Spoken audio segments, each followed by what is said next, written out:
Hello guys, welcome back to Hey Manager with me Alex, and today we'll be looking at the transfers you should be putting into your Fantasy Premier League sides for Game Week 5. First off, we're going to start with Matias Pereira from West Brom. West Brom have had a bit of a shaky start to the season, but did have a very impressive game against Chelsea. In that game, Pereira managed to sort of do a bit of magic, getting an assist and also a goal. He did set up another goal in another game, which means in 4 games he's got 1 goal and 2 assists.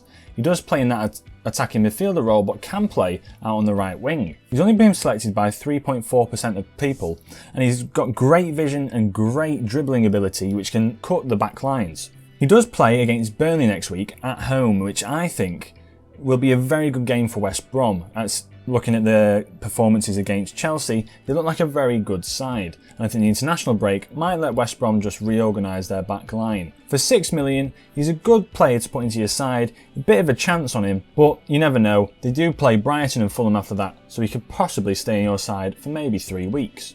The next player we'll look at is Heung-min Son. Heung-min Son has had an absolutely sensational start to the season, playing 4 games, getting 6 goals and 1 assist. He went down injured and then did have to come off at half time in the game previous to the Manchester United game, but did in fact start the game, to which he then scored 2 goals and got an assist. He's been selected by 26.3% of players, and for 9 million he looks really good value for money. His strengths include his dribbling, finishing, decisions, passing and his pace, but the only weaknesses he has in his game is his aerial ability. He likes to finish counter-attacks, cuts in from the wing and places his shots into the corners, which makes him a very big threat to opposition sides. Spurs have West Ham, Burnley, Brighton and West Brom as their next 4 games. West Ham looking pretty good form-wise, but can Tottenham take advantage of their form themselves after beating Manchester United 6-1? They do play Burnley after that, Brighton and West Brom, who all have defensive issues, and then they do play City. So for the next 4 game weeks, he's a certified player to be putting into your Fantasy Premier League team. After that, we've got Chelsea's new left-back, Chilwell. Alonso was playing instead of Chilwell for the start of the season since Chilwell had an injury, and he's come in, played 1 game, scored a goal and got an assist and a clean sheet, which has put him into the top 15 players in the defensive category on Fantasy Premier League. He's been selected by 8% of players, and for 5.6 million he's a bit of a bargain in my opinion. He does play left wing back, getting forward, overlapping on the left. He's great at crossing, decent heading ability, great at positioning himself, good concentration and passing, but his dribbling does let him down every so often. Since he plays so high up the pitch, he has to then get back. Traits, he likes to play the few 1-2s, overlaps to cross the ball in and gets forward when possible, and they do play Southampton next week, who have had a few defensive issues. They managed to get a clean sheet in the game week 4 against West Brom, but it is West Brom as we know. After that they play Manchester United, then Burnley, Sheffield United and Newcastle. Burnley and Sheffield United are good games to probably go against, good teams to probably go against because they're defensive issues again. But Manchester United, again, defensive issues. It could be a difficult game, but you never know. It might be worth gambling on Ben Chilwell. Now, for the cheap buy of the week that I've now introduced into this sort of little series that I've been doing, it's got to be Jack Harrison from Leeds.